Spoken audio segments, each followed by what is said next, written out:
आज माटो कवि जीवनथिङको जन्म जयन्तीको अवसरमा सम्पूर्णमा शुभकामना सहित उहाँको एउटा कविता वाचन गर्न गइरहेछु र कविता छ सपनाको देश।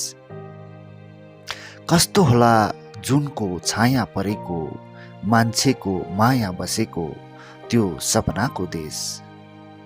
कस्तो होला जुनको छाया परेको, मान्छेको माया बसेको त्यो सपनाको देश, जहाँ कसैले हाँस्नलाई रक्सीको सहारा लिनु पर्दैन, जहाँ पेट भर्नलाई चिसो पानीको आश्रा लिनु पर्दैन, जहाँ निन्द्रा बोलाउन चिसो भुइँमा बुद्ध जस्ता शुद्ध बालकहरूले पेट कस्नु पर्दैन, जहाँ कोही असीम ज्ञानको सागर बन्दा कसैले आँखा बन्द गरेर अचेत बस्नु पर्दैन।